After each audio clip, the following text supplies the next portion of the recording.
ভাইয়েরা আমার, শেষ করে দিচ্ছি আমার ভাইয়েরা।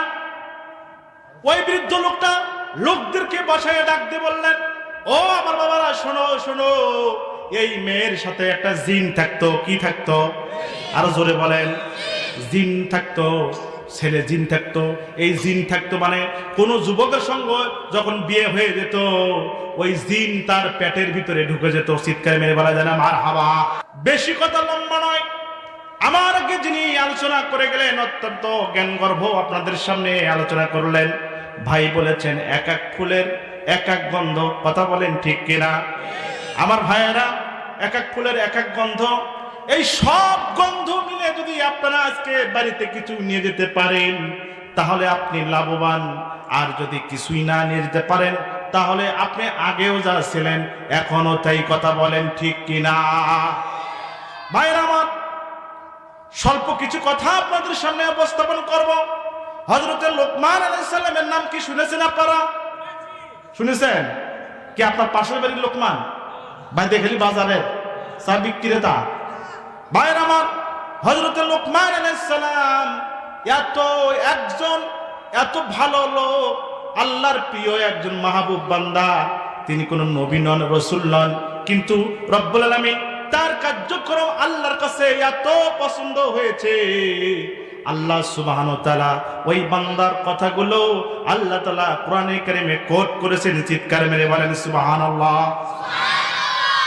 ভাইরা আমার, হযরত লোকমান আলাইহিস সালাতু ওয়াস সালাম, সে ছিল বেটি মানুষ, কুৎসিত, কোনো টাকা পয়সার মালিক ছিল না, কিন্তু আল্লাহর মাহবুব বান্দা হয়েছিলেন। একদিন এক কোটিপতি বাদশা তাকে দাওয়াত দিয়েছিল, লোকমান, আমার বাড়িতে তোমার দাওয়াত, তুমি আমার বাড়িতে দুপুরবেলা দাওয়াত খাইতে আসবা। হযরত লোকমান আলাইহিস সালাম তিনি দাওয়াত খেতে যাবেন, দুপুর হয়ে গেছে, কিন্তু বের হতে পারেন না। কেন বের হতে পারেন না? আল্লাহর কাছে ডাক দিয়ে বলছেন, ও রব্বুল আলামিন, আমি লোকমান আপনার গোলাম।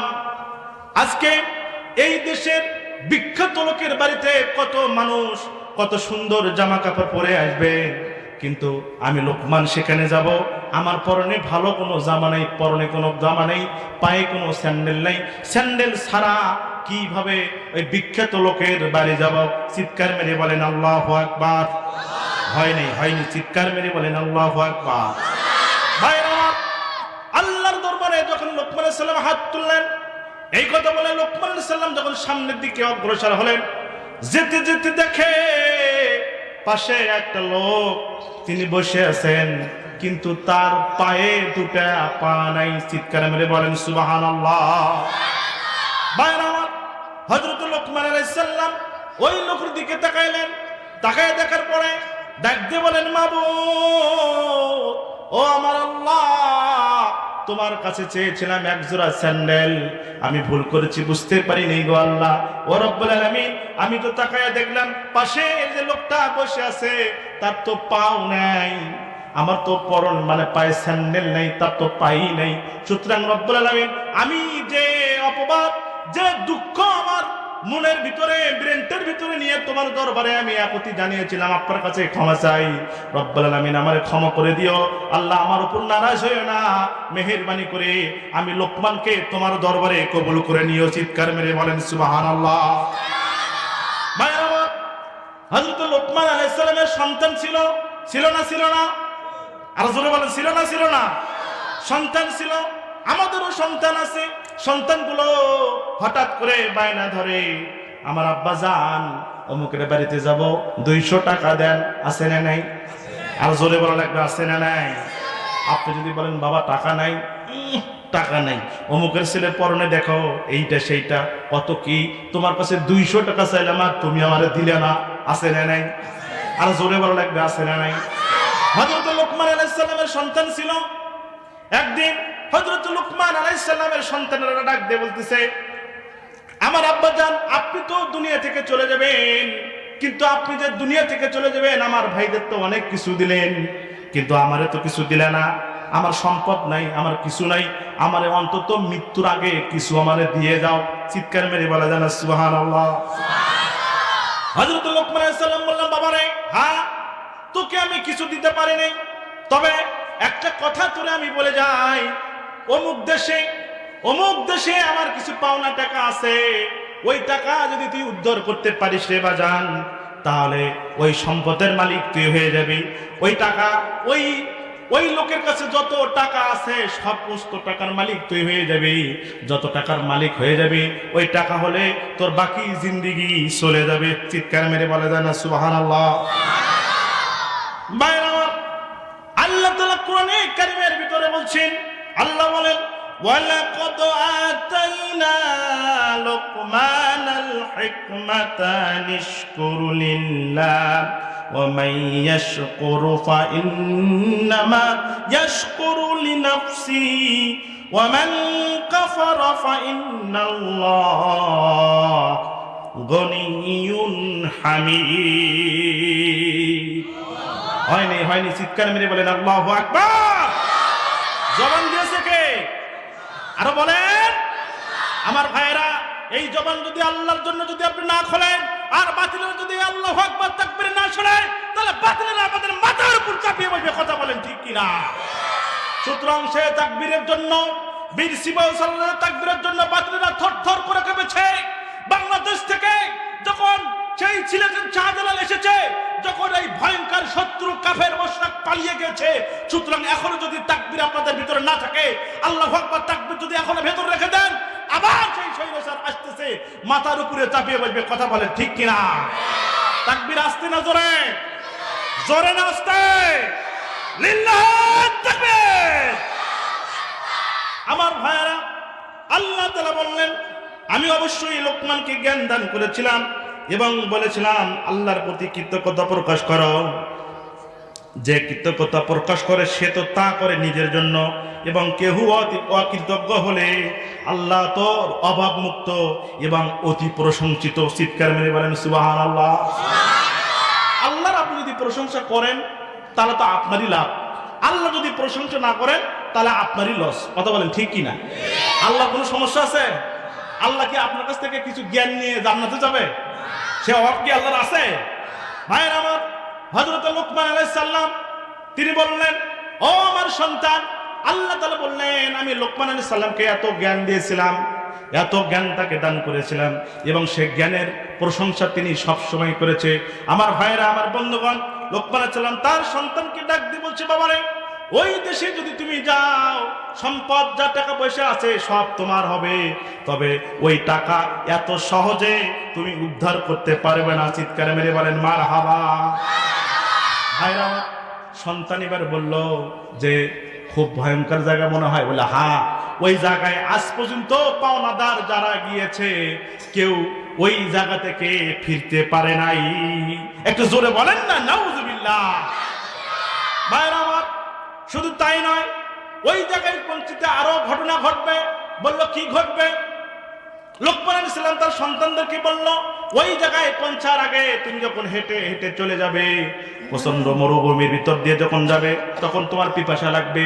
পিপাসা লাগার কারণে ওখানে একটা গর্ত পাবে তুমি জঙ্গলের ভিতরে। ওই গর্তের পানি যদি তুমি পান করো তাহলে তুমি ওখানে শেষ হয়ে যাবে। আবার যদি বিশ্রাম এক জায়গায় আছে, বিশ্রাম যদি করতে যাও, ওই বিশ্রাম যদি ওখানে হয়ে যায়, তুমি ঘুমিয়ে পড়ো, তাহলে বিষাক্ত জিনিস কেটে তোমাকে ধ্বংস করে দেবে। একটু জোরে বলেন না নাউজুবিল্লাহ। শুধু তাই নয়, ওই জায়গায় পৌঁছার আগে একটা বাড়ি পাবে। ওই বাড়িতে আমি বহুত দিন আমি লোকমান ছিলাম, ওদের খেদমত করেছি। আমার ভাইরা, লোকমান আলাইহিস সালাম তার সন্তানকে বলছে, ওখানে যাওয়ার পরে একটা মেয়ের সঙ্গে তোমাকে বিয়ে দিতে যাবে। সর্বনাশ, সর্বনাশ! ওই মেয়েকে আজ পর্যন্ত যত মানুষ বিয়ে করতে গিয়েছে, যত যুবক বিয়ে করতে গিয়েছে, আজ পর্যন্ত ওখান থেকে কোনো যুবক মৃত্যু ছাড়া ঘর থেকে বের হয়নি। চিৎকার মেরে বলেন মারহাবা।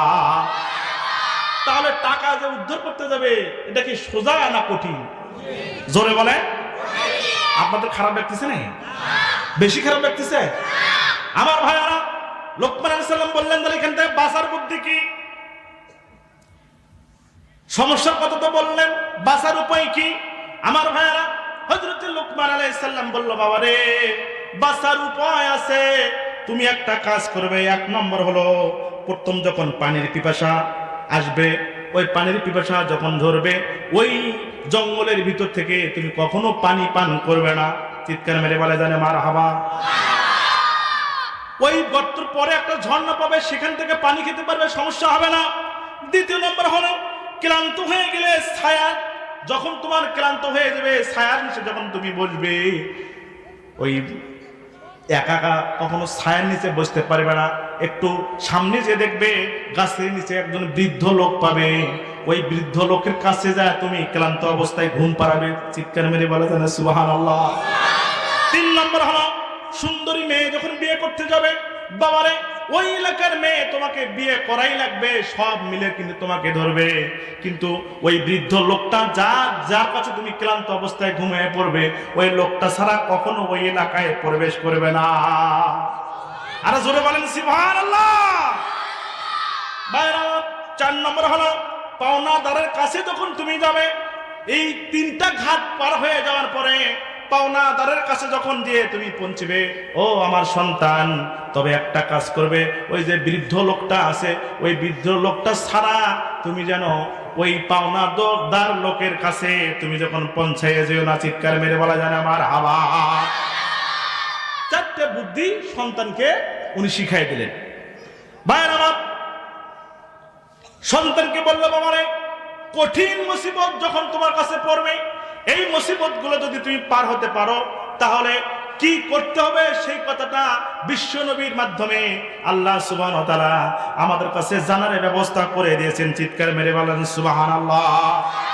কোরআনে কারীম বলছে, আল্লাহ বলেন, ইয়া বুনাইয়া আকিমিস সালাতা ওয়া'মুর বিল মা'রুফ ওয়ানহা আনিল মুনকার ওয়াসবির আলা মা আসাবাক ইন্নাল্লাযীনা মিন আজমিল উমুর। হয়নি চিৎকার মেরে বলে দেন আল্লাহু আকবার। ডাক দিয়ে বললেন, বলছি শোনো আমার প্রিয় সন্তান, সালাত কায়েম করবে, সৎ কাজের আদেশ দিবে, অসৎ কাজে মানুষকে নিষেধ করবে, এবং তোমার উপরে যে বিপদ আপদ আসে তাতে ধৈর্য ধারণ করবে। নিশ্চয়ই এগুলো অন্যতম দূর সংকল্পের কাজ। আল্লাহু আকবার। বিপদ যখন আসবে, আল্লাহ তাআলা কোরআনে কারিমে বললেন, বিপদ যখন আসবে তখন কি করবে? ধৈর্য ধারণ করবে এবং সালাত কায়েম করবে। যখনই তোমার বিপদের সম্ভাবনা দেখবে যে বিপদ চলে আসছে, সাথে সাথে তুমি নামাজে দাঁড়ায় যাবা। নামাজে দাঁড়ানোর পরে আল্লাহর কাছে প্রার্থনা করবে, আল্লাহর কাছে চাবে এবং সবর করবে, ধৈর্য ধারণ করবে। আল্লাহ বলছেন, সবরকারের সাথেই আমি আছি। আল্লাহু আকবার বলেন, আর জোরে বলেন আল্লাহু আকবার। ভাইরা আমার প্রাণের বন্ধুগণ, এবার হযরত লুকমান আলাইহিস সালামের সন্তান বাবার কাছ থেকে বিদায় নিলেন। বিদায় নেওয়ার পরে ঘরে ঢুকলেন। ঘরে ঢোকার পরে জায়নামাজ বিছাইলেন। জায়নামাজ বিছানোর পরে 2 রাকাত নামাজ পড়লেন। কয় রাকাত? আরো জোরে বলেন। 2 রাকাত নামাজ পড়ে আল্লাহর কাছে চাইলেন, রব্বুল আলামিন, বাবা ধারকৃত টাকা উদ্ধার করার জন্য রওনা দিতেছি। হায় আল্লাহ তাআলা, তোমার দরবারে সাহায্য চাই। সামনে যত বিপদ আছে সমস্ত বিপদ থেকে তুমি আমাকে হেফাজত করে দিও। চিৎকার মেরে বলা যায় না সুবহানাল্লাহ। বাবার কাছ থেকে বিদায় নিলেন। বিদায় নেওয়ার পরে হযরত লুকমান আলাইহিস সালামের সন্তান রওনা দিয়েছে। রওনা দিয়ে ওই যে গভীর মরুভূমির পথ যখন পাড়ি দিতেছে, পাড়ি দেওয়ার সময়, ওই গভীর মরুভূমি পাড়ি দেওয়ার সময় উপরে প্রচন্ড সূর্যের তাপ আর নিচের বালুকণাগুলো অত্যন্ত গরম। এই বালুকণার উপর দিয়ে যখন যাওয়া শুরু করে দিয়েছে, যাইতে যাইতে যাইতে যাইতে দেখে এক গর্ত ভরা পানি ভরে আছে। চিৎকার মেরে বলা যায় না সুবহানাল্লাহ। সামনে যখন গর্তের কাছে গিয়েছে, যাওয়ার পরে বাবার কথা মনে হয়ে গেছে, আমার বাবা তো এখান থেকে পানি খেতে নিষেধ করেছে। কথা বলেন ঠিক কিনা? আমার ভাইরা, গর্তের কাছে যাওয়ার পরে যখন ওই পানির কথা মনে হয়েছে, আব্বা জানতে বলেছে, খবরদার পানি যান পান করিস না, এই পানি খেলে তো তুই বাঁচবি না। আমার ভাইরা, আমার বন্ধুগণ, ওখান থেকে কিছু দূর যখন চলে গেছে, দেখে একটা ঝর্ণা থেকে সুন্দর মিষ্টি পানি ওখান থেকে ঝিরি ঝিরি করে নিচের দিকে আসতেছে। চিৎকার মেরে বলা যায় না সুবহানাল্লাহ। ওই ঝর্ণার কাছে পানি পান করলেন, কিছু পানি বোতলে ভরে নিলেন। ভরে নিয়ে আবার রওনা দিলেন। রওনা দিতে দিতে সারা দিন চলে গেল। চলে যাইতে যাইতে যাইতে যাইতে এখন তো ক্লান্ত শরীর, কিন্তু বাবার কথাটা মনে হয়ে গেল, আহারে এই ছায়ার নিচে যদি আমি ঘুমায় যাই, বিষাক্ত জিনিস হয়তো আমারে কামড়াতে পারে। আমার আব্বাজান তো বলেছে এখানে ঘুমানো যাবে না। সে করলো কি, আস্তে আস্তে আরো কিছু দূর ক্লান্ত শরীর নিয়ে আল্লাহর নাম নিয়ে হাঁটা শুরু করে দিয়েছে। যাইতে যাইতে দেখে এক গাছের নিচে এক বৃদ্ধ শুয়ে আছে। ডাক দিলেন, আসসালামু আলাইকুম বলে বৃদ্ধকে ডাক দিলেন। ডাক দিলেন, বাবা আমি পথিক লোকমান আলাইহিস সালামের, লোকমানের সন্তান আমি। মেহেরবানি করে আপনার কাছে একটু বিশ্রাম নিতে চাই। আপনি যদি আমাকে সুযোগ দেন তাহলে আপনার কাছে একটু আমি এখানে বিশ্রাম নিতে চাই। চিৎকার মেরে বলা যায় না সুবহানাল্লাহ। বৃদ্ধ ডাক দিয়ে বললেন, বাবা রে, লোকমানের সন্তান তুমি? বললা, হ্যাঁ। ঠিক আছে, বিশ্রাম নাও। বিশ্রাম নেওয়ার কথা বলে ওই সন্তান যখন ঘুমিয়ে পড়েছে, সারা দিনের ক্লান্ত শরীর যখন ঘুমিয়ে পড়েছে, ঘুমিয়ে পড়ার সাথে সাথে কিছুক্ষণ পর দেখে বিষাক্ত একটা সাপ তাকে দংশন করতে আসতেছে। জোরে বলেন মারহাবা, আরো জোরে বলেন মারহাবা। ভাইরা আমার, দংশন করার জন্য যখন আসতেছে, দংশন যখন করবে ভাব, ইতিমধ্যেই বৃদ্ধ লোকটা তার কাছে একটা ছোট্ট তরবারি ছিল। তরবারি দিয়ে ওই সাপটাকে দ্বিখণ্ডিত করে একটা পটলের ভিতরে ওই সাপটা নিয়ে পটলির ভিতরে নিয়ে একটা বাদ দিয়ে রেখে দিল। চিৎকার মেরে বলা যায় না সুবহানাল্লাহ। সন্তান ঘুম থেকে উঠলো, ডাক দিয়ে বলে, সন্তান তুমি কোথায় যাবে? ওই সন্তান ডাক দিয়ে বলছে, বাবা গো, বৃদ্ধ আব্বাজান আমার, আমি তো আমার পাওনা টাকা, আমার বাবার পাওনা টাকা আনার জন্য ওই লোকের বাড়িতে যাব। তবে আপনি যদি আমার সঙ্গে একটু যাইতেন আমার জন্য একটু ভালো হতো। কিন্তু ওই বৃদ্ধ লোকটা বলছে, বাবা রে, আমার তো যাওয়ার সময় নেই, আমি যেতে পারবো না। বিপদ আছে না নাই? আর জোরে বলেন আছে না নাই? সন্তান ছাড়ে না, বলছে না, বাবা বলেছে যে ওই বৃদ্ধ লোকটা ছাড়া ওখানে যাওয়া সম্ভব না, আপনার আশাই লাগবে, আশাই লাগবে। আজকের আলোচনা যেটা আমি আপনাদের সামনে করতে চাই সেটা হলো লোকমানের সঙ্গে কাল লাগিনীর প্রেম। লোকমানের সঙ্গে কি? লোকমানের সন্তানের সাথে কাল লাগিনীর প্রেম। এই প্রেম কতটা মজবুত! আমাদের দেশেও কাল লাগিনী আছে না নাই? আর জোরে বলেন আছে না নাই? এই কাল লাগিনীর প্রেমে যারা পড়েছে, আজ থেকে শুরু করে প্রত্যেকটা কাল লাগিনীর প্রেমে যুবকরা ধ্বংস হয়েছে না হয় নাই? আর জোরে বলেন হয়েছে না হয় নাই? আমার ভাইয়ারা, কাল লাগানির প্রেমে আপনি যদি পড়েন, আপনার ঈমানও শেষ, আমলও শেষ, সব শেষ। কথা বলেন ঠিক কিনা? সুতরাং বন্ধুগণ আমার, আল্লাহর কাছ থেকে পানা চেয়ে নিবেন। আল্লাহকে বলবেন, রব্বুল আলামিন সৎ জীবন আমাকে দান করো। আর সাথে সাথে অসংখ্য এই যে উদ্ভুক মেয়েগুলো যেগুলো ঘুরে বেড়ায়, এই মেয়েগুলোর হাত থেকে তুমি আমার বাঁচায় দাও। কারণ এই মেয়ের পাল্লায় যদি কোনো ছেলে পড়ে যায়, তার জীবন ধ্বংস হতে 1 মিনিট সময় লাগবে না। কথা বলেন ঠিক কিনা? বাবারা সন্তানগুলোকে কত সুন্দর করে লালন পালন করে, অথচ সন্তানগুলো তো কথা শোনে না, সন্তানগুলো কথা শুনতে চায় না, সন্তানগুলো মা বাবার কথা মানতে চায় না। সন্তানগুলো করে কি, মা বাবার কথা ফেলাইয়া দিয়া ওই সুন্দরী মেয়েকে তারা বিয়ে করে বাড়িতে যখন আনার সাথে সাথে বাড়িতে বলেন গন্ডগোল লাগে না? লাগে না? আর জোরে বলেন লাগে না? লাগে না? যুবক ভাইরাদেরকে আমি বলি, ভাইরা আমার, কত কষ্ট করে তোমার বাবা তোমাকে লালন পালন করলো। প্রত্যেকটা মা বাবার চাওয়া আমার সন্তানটা বড় হবে, আমার সন্তানটা মানুষ হবে, ওই সন্তান আমাকে বৃদ্ধ বয়সে দেখাশোনা করবে। কথা বলেন ঠিক কিনা? ঠিক আছে না কথা? আমার ভাইয়ারা, সমস্ত বৃদ্ধ মানুষগুলো এটা চায় যে আমার সন্তান বড় হয়ে আমাকে দেখাশোনা করবে। কিন্তু সন্তানগুলো বর্তমান নারীগুলোর প্রেমে পড়ার পরে বিপদ হওয়ার সম্ভাবনা বলেন আছে না নাই? আরো জোরে বলেন আছে না নাই? ছেলেগুলো টিকটকে এখন খালি গান শোনে। কথা বলেন ঠিক কিনা? এমন সুন্দর সুন্দর মেয়ে কিছু এখন টিকটকে গান ছাড়তে থাকে, আর ছেলেগুলো কোনো পড়া নাই, লেখা নাই, ন্যাপের তলে মোবাইল একটা নিয়ে খালি খালি এইরকম। কথা বলেন ঠিক কিনা? আহা, কথা বলেন ঠিক কিনা? আমার ভাইয়ের, আমার বন্ধুগণ, সুতরাং এই টিকটক যুবক যতগুলো আছো, আজকে এখান থেকে তওবা করে যেতে হবে যে আমাদের মা বাবার কথা মতো আমরা চলবো, জীবনকে নতুন করে সাজাবো। মা বাবার অবাধ্য যারাই হয়েছে সমস্ত যুবক ধ্বংস হয়েছে। কথা বলেন ঠিক কিনা? আরো জোরে বলেন ঠিক কিনা? ভাইরা আমার, হযরত লোকমান আলাইহিস সালামের সন্তান ওই বৃদ্ধকে বলছে, বাবা আপনাকে ছাড়া যেতে পারবো না, মেহেরবানি করে আপনি আমাদের সঙ্গে চলেন। বৃদ্ধ লোক কোনোভাবেই রাজি হয় না, কিন্তু সন্তানের কান্নাকাটি দেখে এবার বৃদ্ধ লোক বলল, ঠিক আছে ঠিক আছে, তুমি যখন আমাকে ছাড়তেই চাও না, চলো তোমাকে নিয়ে আমি রওনা দিই। এবার ওই বৃদ্ধ লোক আর হযরত লোকমান আলাইহিস সালাম রওনা দিয়েছে। রওনা দিতে দিতে দিতে একটা গ্রাম এসেছে। গ্রাম আসার পরে, গ্রাম যখন এসেছে, আসার পরে ওই মানুষগুলো যখন লোকমান আলাইহিস সালামকে সন্তানকে দেখেছে, ডাক দিয়ে বলছে, তুমি কার সন্তান? বলছে, আমি লোকমানের সন্তান। একটু জোরে বলেন মারহাবা, আরো জোরে বলেন মারহাবা। হযরত লোকমান আলাইহিস সালামের সন্তানের কথাগুলো শুনে ওই এলাকার যত লোক, সমস্ত লোকগুলো এসেছে, আহারে আপনার বাবা আমাদের এলাকায় অনেক দিন আমাদের খেদমত করে গেছে, তাকে আমরা খুব ভালোবাসি, অত্যন্ত ভালো লোক ছিল, আর আপনি হলো তার সন্তান, সুতরাং এত সহজে আমাদের এলাকা ছেড়ে আপনাকে যেতে দেব না। চিৎকার মেরে বলা যায় না মারহাবা। আপনাদের এলাকায় যদি একটা ভালো ইমাম যদি 20 বছর 30 বছর ইমামতি করে, ওই লোকটা যদি চলে যায়, হঠাৎ করে যদি তার সন্তান যদি দেখেন যে অমুক হুজুরের ছেলে এইটা, তাহলে তো আপনার ভালোবাসা থাকবে না? থাকবে না? আর জোরে বলে বলছে, না বাবা তুমি এসেছো, তোমার বাবা 30 বছর আমাদের মসজিদে ইমামতি করে গেছে, সুতরাং এত সহজে তোমার দাওয়া নাই, এখানে 2 দিন থাকবা, বেড়াইবা, তারপরে তোমাকে পাঠিয়ে দেবো। কথা বলেন ঠিক কিনা?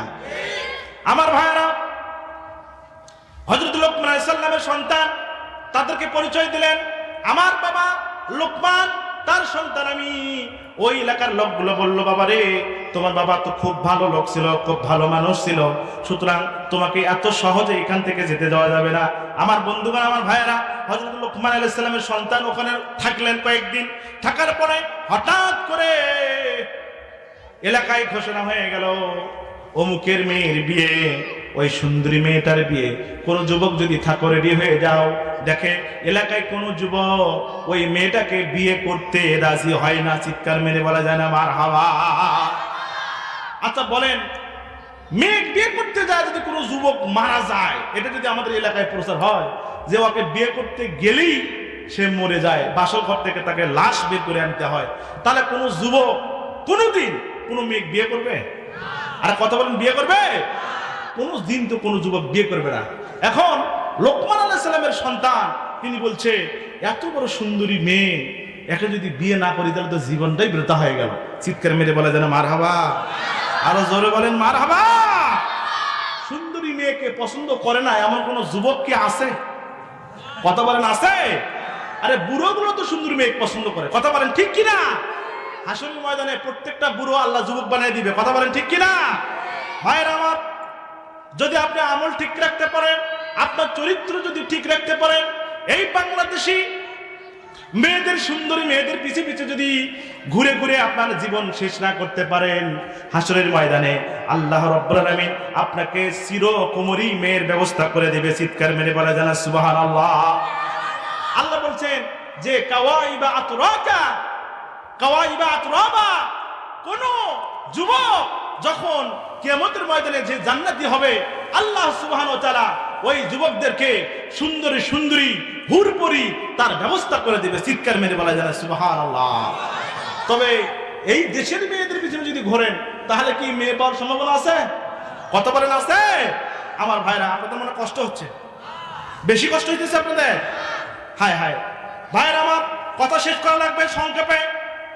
হযরত লোকমান আলাইহিস সালামের সন্তান বলল যে আমি ওই মেয়েটাকে, এবার ওই বৃদ্ধ লোক একটা ডাক দিয়ে বললেন, বাবা গো, এখানে যে সুন্দরী মেয়েটার বিয়ে হওয়ার কথা, ওই মেয়েটাকে বিয়ে করার জন্য অনেক যুবক বিয়ে করেছে, কিন্তু ওই একটা যুবক বাসর ঘর থেকে জীবিত বের হয় নাই। সুতরাং বাবা গো, আমি আপনাকে বলবো, এই মেয়েটার বিয়ের ব্যবস্থা আপনি করে দেন। এই মেয়েটাকে আমি বিয়ে করতে চাই, আপনি একটা ব্যবস্থা করেন। চিৎকার মেরে বলা যায় না সুবহানাল্লাহ। অনেক কান্নাকাটি করেছে। বৃদ্ধ ডাক দিয়ে বলছে, সন্তান, ও লোকমানের সন্তান, শোনো শোনো, তুমি যে এই মেয়েটাকে বিয়ে করতে চাও, এই মেয়েটা কিন্তু সাংঘাতিক একটা মেয়ে। এই মেয়েটাকে বিয়ে করার পরে কোনো যুবক কিন্তু বাসঘর থেকে সুস্থ বের হয় জানে, মৃত্যু বের হয়ে গেছে। সুতরাং সন্তান, তুমি যে এই মেয়েটাকে বিয়ে করতে চাও, তোমার তো বাঁচার কোনো নিশ্চয়তা নাই। যুবক, না না, বিয়ের প্রয়োজন নাই, তুমি একে বিয়ে করতে পারবে না। এই কথা শোনার পরে হযরত লোকমান আলাইহিস সালামের সন্তানের মনে অনেক দুঃখ বেদনা চাপিয়ে বসল, মন খারাপ করে বসে আছে। বৃদ্ধ ডাক দিয়ে বলছে, তুমি কি বিয়ে করতেই চাও? বলে, হ্যাঁ, ওই মেয়েকে আমার বিয়ে করাই লাগবে, তাছাড়া মনে শান্তি লাগতেছে না। চিৎকার মেরে বলা যায় না সুবহানাল্লাহ। বলল, বাবা, আমি লোকমানের সন্তান, আপনি আমার বৃদ্ধ বাবা। ভাইয়ের আমার, বৃদ্ধ ওই লোকটা ডাক দিয়ে বলছে, তুমি কি বিয়ে করতে চাও? বলে, হ্যাঁ, আমি বিয়ে করতে চাই। এবার ওই মেয়ের বাবাকে বলল যে, ছেলে একটা আছে, লোকমানের সন্তান, তোমার মেয়েকে বিয়ে করবে। চিৎকার মেরে বলা যায় না সুবহানাল্লাহ। আপনারা মনে খুশি হন নাই? বিয়েতে করতে চাইছে এরকম মেয়ে, খুশি না বেজার? আরো জোরে বলে আমার ভাইয়েরা। বিয়ে করলে তো খুশি হবেই, কেননা বিয়ে করে বর, খুশি হয় জনগণ। কথা বলেন ঠিক কিনা? আরো জোরে বলেন ঠিক কিনা? দেখবেন বর যা ছেলে বসে আছে, আর বাড়িতে বর যাত্রী যারা, তারা নাচতে নাচতে জীবন শেষ করে ফেলতেছে। কথা বলেন ঠিক কিনা? বৃদ্ধ লোক ডাকতে বলে, ঠিক আছে, এই সন্তান আপনার মেয়েকে বিয়ে করবে, আপনি বিয়ের ব্যবস্থা করেন। মেয়েকে সাজানো হলো। সাজানো হওয়ার পরে মেয়ের বিয়ে হয়ে গেল। বাসর ঘরে ওই মেয়েটাকে ঢুকানো হলো। মেয়েটা ঢুকানোর পরে এবার সন্তান, বলেন তো, সাহায্য চাইবে কার কাছে? আরো জোরে বলেন কার কাছে? আরো জোরে বলেন কার কাছে? ভাইরা আমার, 2 রাকাত নামাজ পড়ে নিলেন সন্তান। 2 রাকাত নামাজ পড়ে আল্লাহর কাছে সাহায্য চাইলেন। আল্লাহকে বললেন, ও রব্বুল আলামিন, এই মেয়েকে বিয়ে করে আজ পর্যন্ত কোন যুবক বাড়িতে যেতে পারে নাই, বাসর ঘরে নাকি তাকে হত্যা করা হয়েছে। হায় আল্লাহ তাআলা, তুমি তো সর্বশক্তিমান আল্লাহ, তোমাকে তো আমি সেই হিসেবে জানি। ও মাবুদ, আমার আম্মার আব্বাজান বাকি টাকা, পাওনা টাকা নেওয়ার জন্য আমাকে পাঠিয়েছে। 3টা ধাপের কথা বলেছে, 2টা, 1টা ধাপ আমি পেরিয়ে এসেছি, 2য় ধাপে এসে আমি পড়েছি। মেহেরবানি করে আপনি আমাকে সুস্থ অবস্থায় এখানে বেঁচে থাকার ব্যবস্থা করে দেন। চিৎকার মেরে বলে দেন সুবহানাল্লাহ। সাহায্য চেয়েছে কার কাছে? আর জোরে বলে ভাইরা আমার, আল্লাহর কাছে সাহায্য চেয়েছে। বিয়ে হয়ে গেল। বাসর ঘরে 2 জন ঢুকলো। কোথায় কোথায় ঢুকছে? আপনাদের দিকে বাসর ঘর হয়? কথা বলেন, হয়? ভাইরা আমার, বাসর ঘর সাজাইল। বিশাল ভাবে সাজানোর পরে জানে যে এই যুবক তো মৃত্যু বের হবে, বাঁচার তো কোনো উপায় নেই। এবার ওই সন্তান যখন বাসর ঘরে ঢুকবে, ঢোকার আগে ওই বৃদ্ধ লোকের সঙ্গে একটু পরামর্শ করতে গেছে। চিৎকার মেরে বলা যায় না সুবহানাল্লাহ। বৃদ্ধ লোককে ডাক দিয়ে বললো, বাবা, তুমি আমার কাছে একটু আসো। বললো, হ্যাঁ, আসতেছি। যাওয়ার পরে স্ত্রীকে বাসর ঘরে শোয়া দিয়া ওই যুবক বেরিয়ে গেল বৃদ্ধর কাছে। যাওয়ার পরে ওই বৃদ্ধ ডাক দিয়ে বলল, আমার সন্তান, শোনো শোনো, একটা খালি বদনা আপনারা চেনেন? বদনা চেনেন? আপনাদের ছেলেকে বদনাই তো কয় নাকি, অন্য কিছু বলে নাকি? আবার ভাইরা আমার বললো যে একটা বদনা নিয়ে আসো, একটা ঠিলা নিয়ে আসো। আমার ভাইয়ারা ওই ঠিলা বা বদনা যখন ওই বৃদ্ধর কাছে নিয়ে গেল, যাওয়ার পরে ওই বৃদ্ধ ওই যে পোটলার ভিতরে যে সাপটা আছে, কি আছে মনে আছে?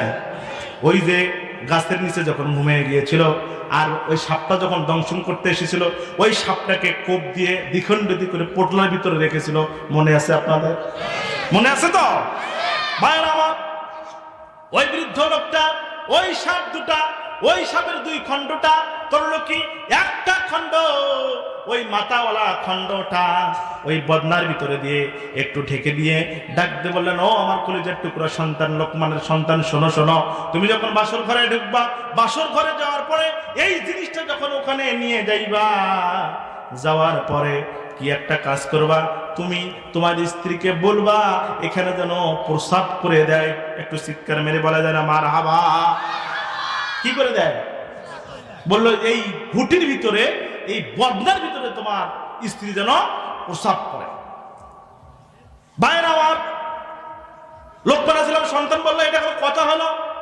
আমার স্ত্রী এই বদনার ভিতরে বা ঘুটির ভিতরে প্রস্রাব করবে? বলে হ্যাঁ করতে হবে। মারহাবা বলেন, আরে আর জোরে বলেন মারহাবা। বললো যে প্রস্রাব করা লাগবে, কারণ হলো প্রস্রাব না করলে কাজ হবে না। সুতরাং কোনো কথা নয়, তোমার স্ত্রীকে বলবে এই ঘুটির ভিতরে যেন প্রস্রাব করে। আমার ভাইয়েরা, গভীর রজনীতে স্ত্রীকে ডাক দে। স্বামী বলতেছে, ও প্রাণের স্ত্রী, ওঠো ওঠো, তুমি উঠে এই ঘুটির ভিতরে, বদনার ভিতরে একটু প্রস্রাব করে দাও। এবার স্ত্রী তো লজ্জা পেয়ে গেছে, বলছে ঘুটির ভিতরে প্রস্রাব করো, তার মানে বলে হ্যাঁ করো, এটা আমার অর্ডার। স্বামীর অর্ডার ফলো করা স্ত্রীর জন্য ওয়াজিব। চিৎকার মেরে বলা জানা সুবহানাল্লাহ। বলে করতে হবে। আমাদের এলাকার স্ত্রীগুলো স্বামীর অর্ডার ফলো করে? আর কথা বলেন, ফলো করে? স্বামীগুলো স্ত্রীর সাথে এমন ব্যবহার করে, বাইক থেকে যখন আসে গেলে গেলি কইলে, কথা বলেন ঠিক কিনা? জরুরি মাও তো আগেই মেজাজ ফায়ার, সারাদিন কাজ কাম করে মনে করে এমনি ক্লান্ত, বলে কামাই করে আসছে, বাড়িতে মনে আমরা বসে আছি। কথা বলেন ঠিক কিনা? আর জোরে বলেন ঠিক কিনা? আমার ভাইরা, 2 মিনিটে একটা গল্প বলে দেই। আমার বন্ধুগণ, এক স্বামী, অত্যন্ত কঠিন প্রকৃতির এক স্বামী বাস করত। এরকম কঠিন স্বামী আমাদের এলাকায় আছে না নাই? মানে কথায় কথায় স্ত্রীকে মারে, পিটায়, রাগারাগি করে, গালাগালি করে, আছে না নাই? কথা বলেন, আছে না নাই? আপনাদের এলাকায় নাই, কিন্তু আমাদের এলাকায় আছে। আপনাদের এলাকার স্বামীগুলো খুব ভালো, আলহামদুলিল্লাহ। কোন আরো জোরে বলেন আলহামদুলিল্লাহ। ভাইরা আমার, এখন স্বামী হচ্ছে অসুস্থ হয়ে গিয়ে হাসপাতালে গেছে।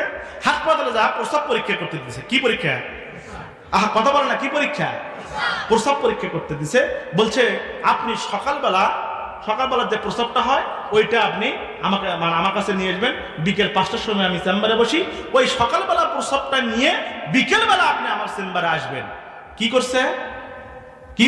কি করতে বলছে? প্রস্রাব চেনেন না আপনারা? মোতা বোঝেন তো?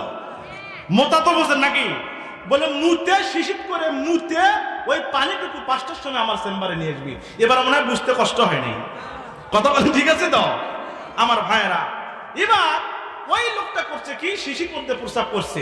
করার পরে একবারে দরজার একটু সাইডে রেখে দিছে, যাতে প্রস্রাব তো যদি পড়ে যায় তাহলে বিপদ আছে না নাই।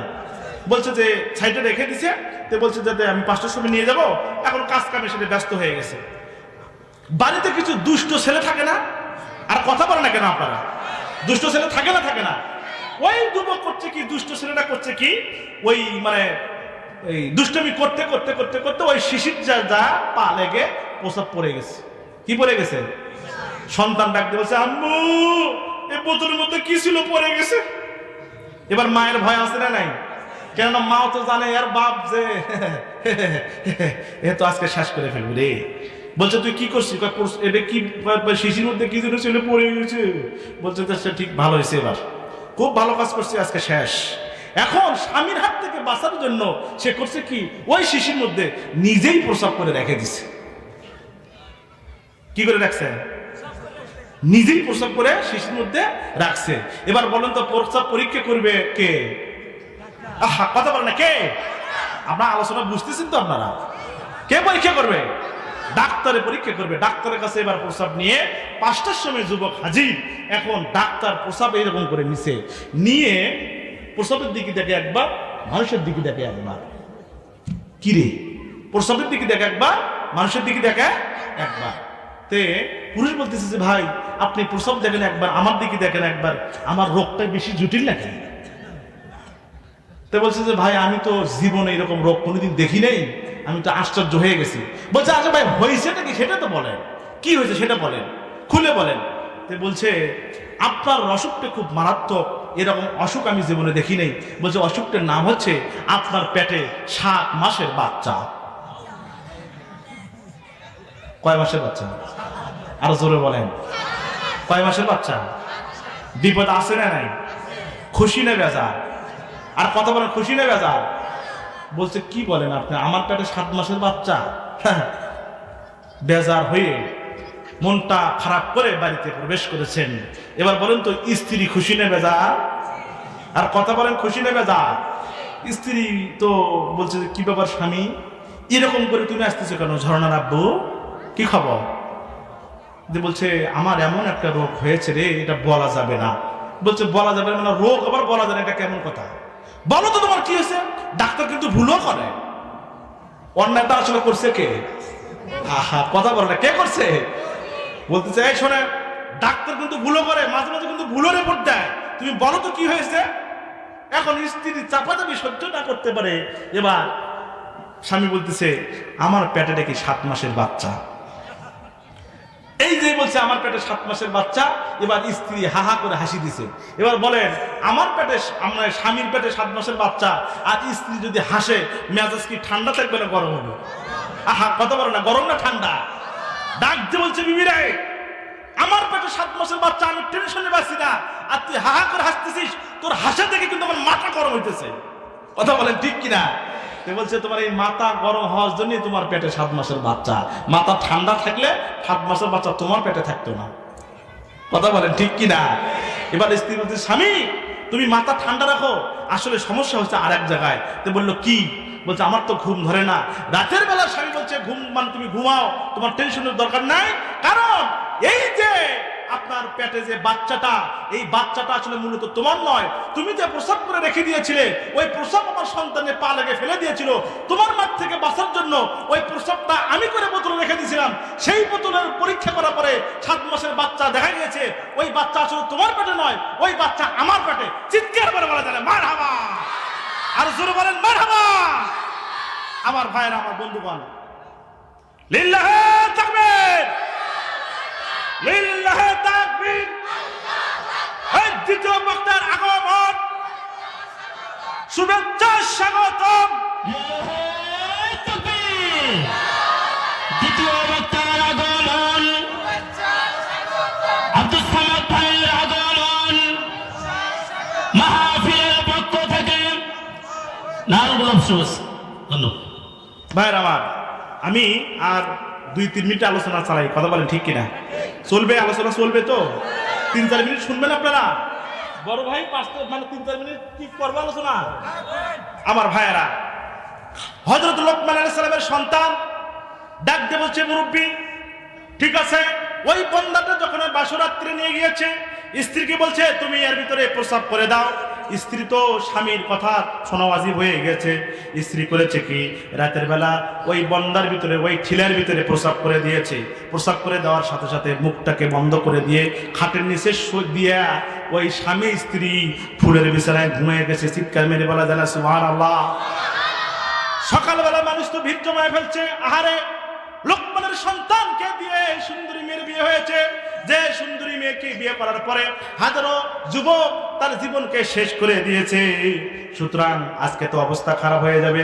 আহারে, এই সন্তান যদি আজকে যদি জীবিত বের না হয়, তাহলে লোকমানের একটা সন্তান তো চলে গেল, হাজার হাজার যুবক তো শেষ হয়ে গেছে। আমার ভাইয়েরা, আমার বন্ধুগণ, এলাকা থেকে সব মানুষ এসে জড়ো হয়ে গেছে। ওই এলাকায় একবারে ধীরে ধীরে শুরু করে দিয়েছে।